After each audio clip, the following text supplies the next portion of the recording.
सोनम की शादी जिस लड़के से हुई थी वह लड़का सोनम का भरपूर साथ नहीं दे पा रहा था।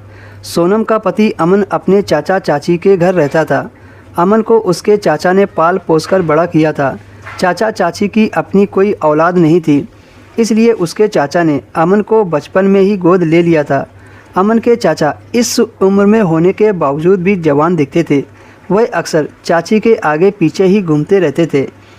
कभी कभी चाची चाचा से कह देती थी, अब हमारे घर बहू आ गई है, कुछ तो शर्म करो। वह हम दोनों को ऐसा करते देखेगी तो क्या कहेगी। चाचा भी हंसते हुए चाची को जवाब देते थे। क्या कहेगी, यही सोचेगी कि हमारे चाचा इस उम्र में भी चाची से इतना प्यार करते हैं। जब यह बात सोनम सुनती थी तो उसे बहुत अच्छा लगता था और यह सोचने लगती थी कि काश अमन भी अपने चाचा की तरह होता। ऐसे ही दिन निकल रहे थे। एक रात जब सोनम बाथरूम जा रही थी तो उसने चाचा चाची के कमरे से अजीब सी आवाज़ें सुनी। ऐसी आवाज़ों को सुनकर वह अपने आप को संभाल नहीं पाई और चाचा के कमरे में जाकर अंदर का नज़ारा देखने की कोशिश करने लगी।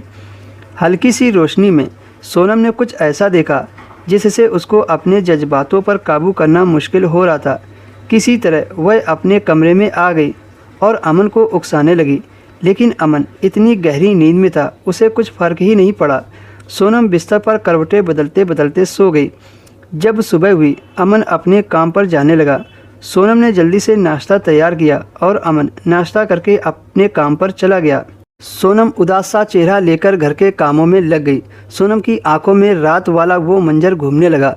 सोनम सोच रही थी कि चाची किस्मत वाली हैं जो उन्हें इतना ताकतवर पति मिला है, जो इस उम्र में उनके पति इस कदर प्यार करते हैं। और एक मेरा पति है जिसके प्यार के लिए मुझे तरसना पड़ता है। वह मुझे कभी भी संतुष्ट नहीं कर पाया है। पता नहीं उसमें ऐसी क्या कमी है जो अपनी पत्नी को सही से खुश भी नहीं कर पा रहा है। सोनम के दिन तो इसी तरह से गुजर रहे थे।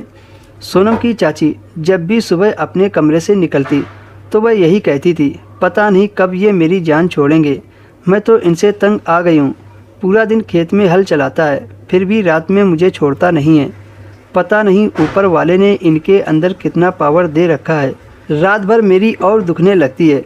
चाची की ऐसी बातें जब सोनम सुनती थी तो वह हैरान रह जाती थी। आखिर चाचा ऐसा क्या करते हैं जिससे चाची की ऐसी हालत हो जाती है।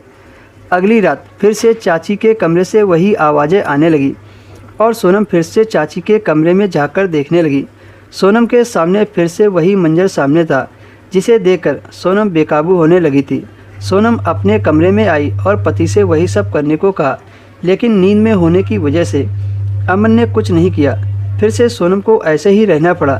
लेकिन अब सोनम ने सोच लिया था कि वह अब अमन के सहारे ना रहेगी।